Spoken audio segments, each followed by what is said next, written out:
Hey guys, and welcome back to my channel. And in this video I'm going to be repairing and diagnosing a no PTO operation on a Cub Cadet RZT 46-inch wide cut. So here's the patient. This is an RZT-SX 46-inch wide cut mower.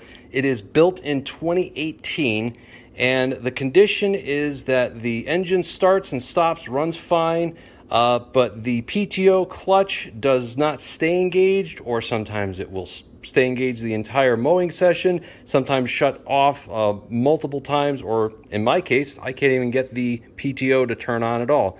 And we're going to go through everything in the wiring harness to what to check. There is a service manual or a shop manual that you can get for this line of machines. However, the 136-page manual has no information on this Bluetooth module. That is going to be a bit of a challenge for me because I do not have a way to test this properly. The guy has already thrown a couple parts at it already, and I've already found that it wasn't the problem. We have the original PTO switch in here. He had bought an aftermarket one and then had someone install it, which I don't know why they did this, but the guy cut off the connectors and just put spade connectors on it, which from the looks of things, it looks like he did wire it back correctly, but why did anybody do this? I hate seeing this being hacked up and when people think they can actually fix these things. But we're gonna put this back together so it's very easy to misconnect these wires here without this connector. So I'm gonna have to go and find new Molex pins, spade connector pins that go in here, and redo the wiring. But after we figure out what's going on with the wiring harness to see why that PTO is cutting out all the time. So the first thing that we're going to do before we start testing any of the switches is to remove the battery and disconnect it, because there is a PTO relay behind there that's hard to get to without removing it. So we're going to do that first.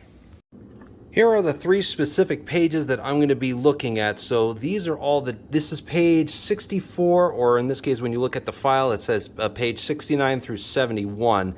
And it talks about how to test the reversed safety switch, the seat switch, and also the starter solenoid. You can check that. There is a PTO relay, which I think was where our problem may be, but it's hidden behind the battery.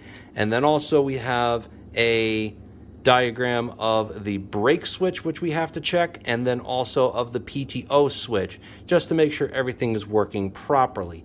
And to get to some of them, it is going to be a little bit of a challenge to disassemble, but here we go. I'm going to start off with the reverse safety switch.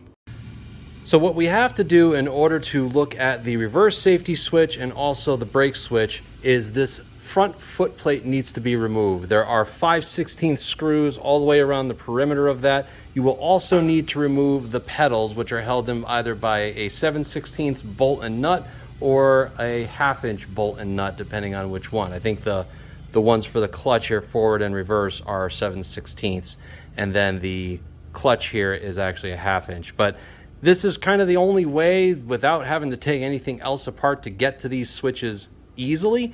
You have your reverse safety switch here, and then you also have your brake switch right there. They're both the same part, and there are two sides of them. One is a normally closed and one is a normally open. For the reverse switch, so that you know which side you're testing, we're going to set our meter to beep when we have continuity. You have these contacts here, which are not used. That is your normally closed. And then on the right side, if you're looking at the switch from the front, that is your normally open side. So when you press on the reverse pedal, you should hear a beep. It's actually closing those contacts. So that switch for the reverse safety is good. We're gonna move on to the brake switch. Over here on the brake switch, you'll see that I've disconnected the plug that goes to it. There are two sides to this one as well, being the same part as the reverse safety.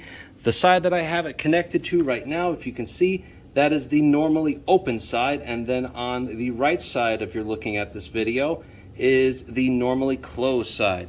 Now, if I was to go and just manually actuate it, those normally open contacts should close and you should hear a beep. And just like on the other side, this is the normally closed side, and if I go and actuate it with the plunger here, that will open up the contact. So that switch is working properly. So the parking brake switch and the reverse safety switch are good. For the seat safety switch, it's a little different on how you would test it because they actually have a built-in safety device into the switch itself. You have these 5 wires. The greens are grounds. One yellow goes to the PTO relay and the other one goes to the brake switch. And you cannot test this without having the connector attached to the switch because there is a shorting jumper in the switch that will automatically short, meaning that it thinks that the seat is vacant when you disconnect that wire. So it's a way to prevent you from bypassing it basically. And the way to test it is that you can measure between the grounds and the yellow, and you should see a dead short, and then when the seat, there's someone in it, it should break that contact. So that's what we're gonna check. As you can hear, I have a direct short between the green wires. So the green wires are all common, those are grounds. We have one yellow wire, and then if I push on the seat, if I can find the switch there we go.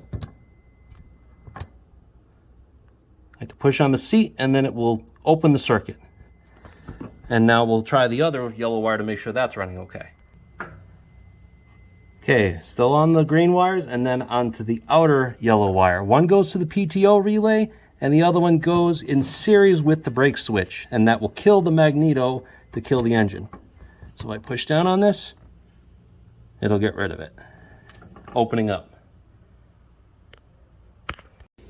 We've confirmed now that all the safety switches on this machine are in good working order, and I did also find out after testing the original PTO switch that this had an intermittent fault. So the customer was correct in replacing this switch, but the guy that installed it for him was completely dead wrong for lopping off the connector and putting spade connectors on these wires here. So I'm going to fix that. That was pretty dumb in my opinion.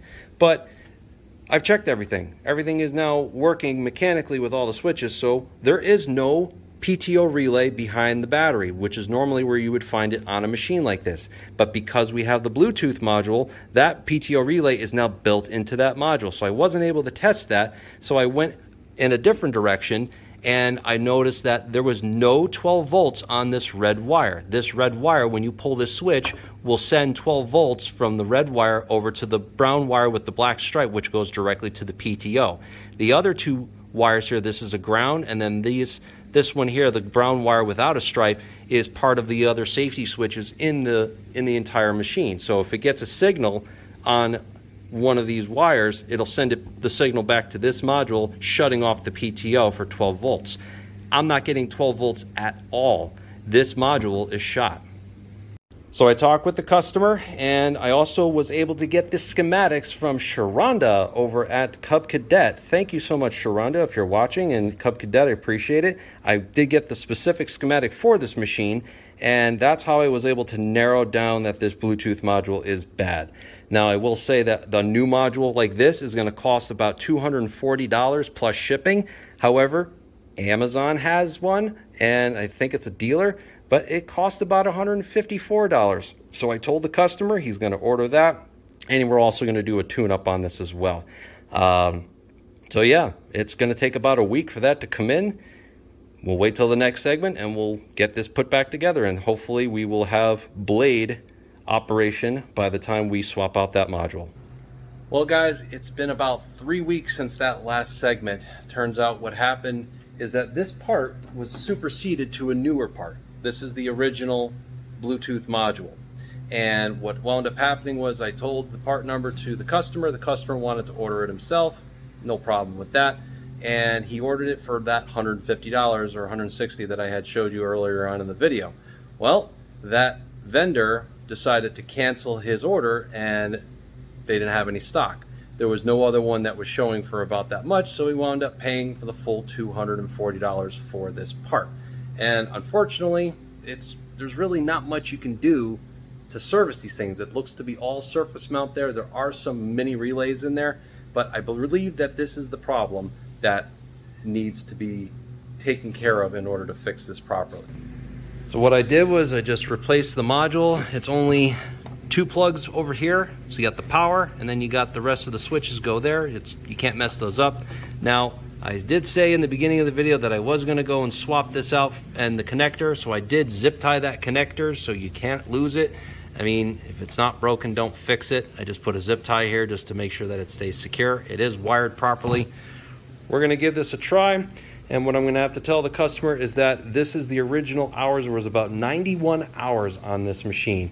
So 91 hours plus the 0 hours this new module now shows. Let's drive it outside and see if the blades turn on. There we go. Shows 0 hours.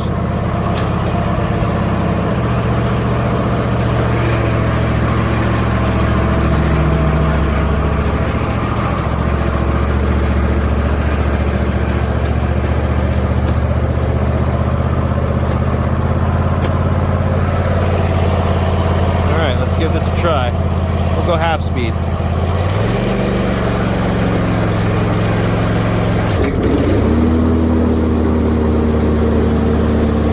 There we go.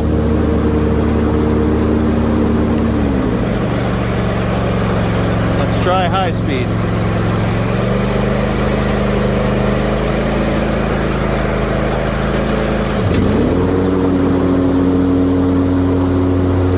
All right.